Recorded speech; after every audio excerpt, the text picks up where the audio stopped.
people who knock President Biden about his age or losing his fastball, he always pushes back, or the White House does, and talks about what a scrappy fighter he is.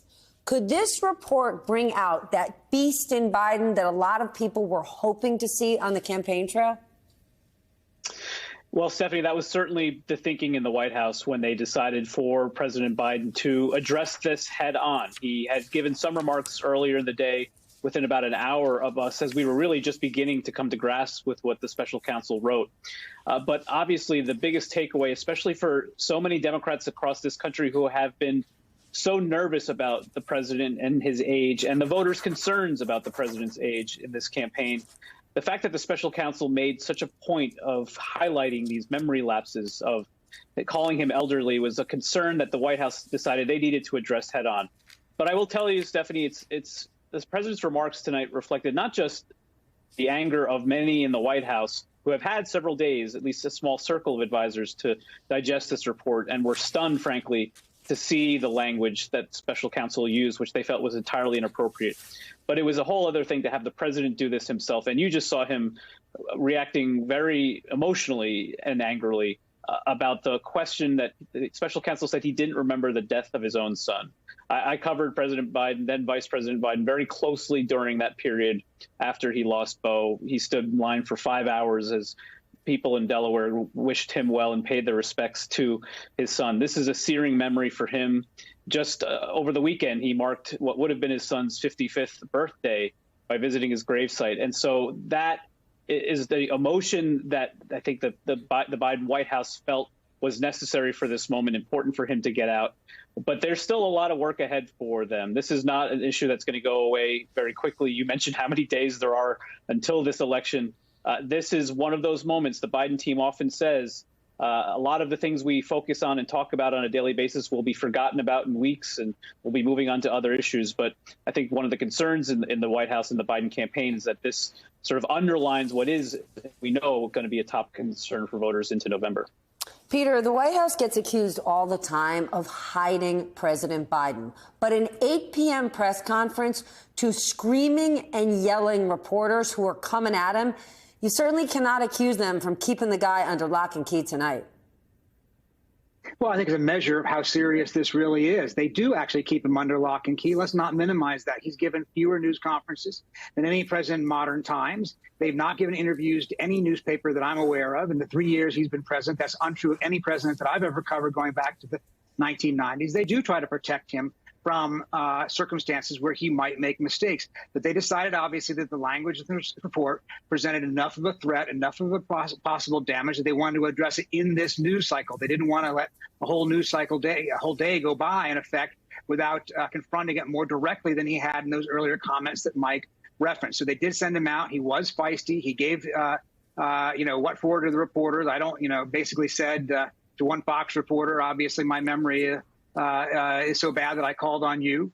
And he showed his vim and vigor. He also made a mistake of the kind that will come back to haunt him on social media, where he mixed up the president of Mexico and the president of Egypt when he was talking about the Hamas hostages. And that's the kind of thing, even if it's a small thing, even if a younger president would have made it, that is amplified in this environment. Of course, it's amplified for former President Trump as well, when he confuses, for instance, Hungary for Russia, the president or President Obama for President Biden, or Nancy Pelosi for Nikki Haley. We're in a moment now where we have two elderly men running for president, and that's going to be a major issue, whether they like it or not, going into this fall. A 77-year-old former president and an 81-year-old incumbent president.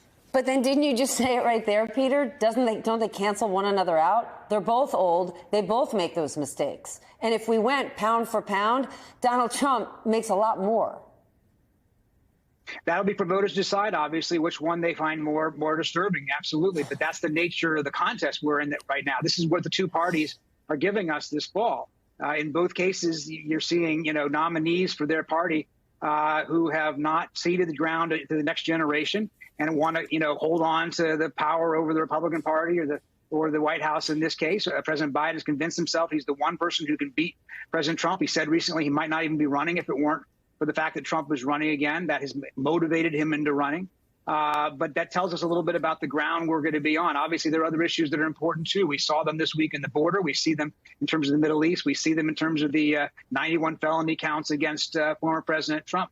How that all fits into the mix, we have 9 months to see. Susan, what's your reaction to what the president had to say tonight? He was fired up. We have not seen him like that. I can't even remember when. Yeah, I think you're right, Steph. Absolutely, that he was that was angry Joe Biden that we saw. He felt, personally criticized in a way that was outside the bounds of the mandate of a special counsel.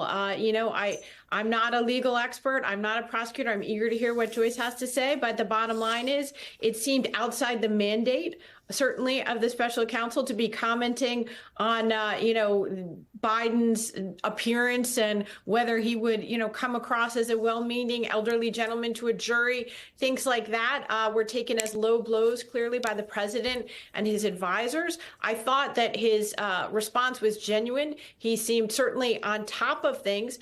I don't know, though, how much it helps Biden. In Washington, there's a tendency to boil things down to it's a communications problem. If only, we could get our accomplishments across to the voters better. If only we could have a sharper slogan. If only we could make our pitch better. The problem with this particular issue is that it's not a communications issue.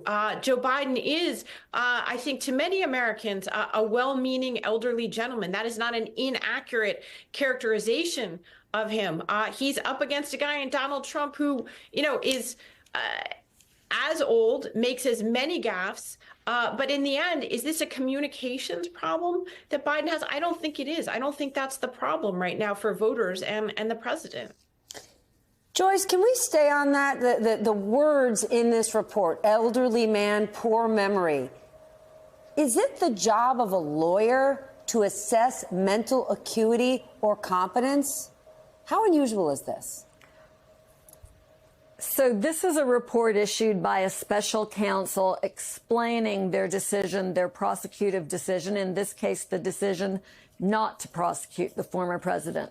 There are about 388 pages in the full document. I have not read every word yet, but in the sections up front that I've read, I've seen Robert Hur, the special counsel's conclusion. Hur, of course, was Donald Trump's appointee to be the United States Attorney in Baltimore. He served in the Trump administration. It was a decision made by Merrick Garland to bring him in, I think, to show care and balance in this investigation. And Hur, I think, has displaced that trust because he says in the report that he does not believe he had proof beyond a reasonable doubt that would let him convict Joe Biden, that there were innocent explanations for the possession of these documents, that Biden voluntarily turned them over to the government. And so that really flies in the face of any need to then go on and make these value-laden judgments that seem to very conveniently line up with the political criticisms being lobbed at Joe Biden, that he's old, that he misspeaks, that he has a faulty memory. There's a real convergence between some of these unnecessary comments in the report and what we hear Republicans saying every day as Donald Trump campaigns against the president. And to that, Joyce, did it surprise you that we didn't get a summary of the report the way Bill Barr did for Donald Trump, 6 years ago? There was no need for Merrick Garland to write a summary that fully exonerated Joe Biden because the report, in fact, fully exonerates Joe Biden. He will not be prosecuted. There was insufficient evidence to show guilt or willfulness. Joe Biden got it right tonight when he went out and spoke to the country and said, the important news here is it's over and I didn't commit a crime.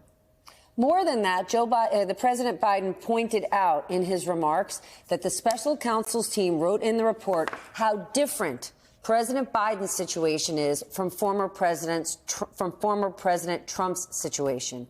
What was your reaction to her including that, Joyce?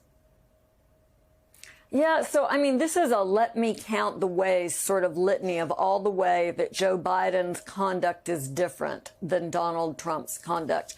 And the key difference, and I think the most important one that we should all be thinking about, is Donald Trump tried to obstruct the investigation. That shows a certain amount of guilty mind, guilty knowledge that he was in violation of the law.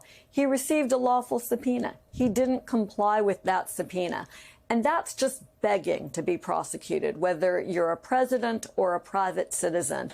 At that point, DOJ has no choice but to indict you, and a jury is likely going to be compelled and convict you if the case can go to trial. That's very different from Joe Biden's situation, where he had had these documents in his home. And even in this document, the special counsel contemplates the fact that even though Biden saw them at one point, they were simply in an area where it was likely they had been set aside and no one had thought about them any further.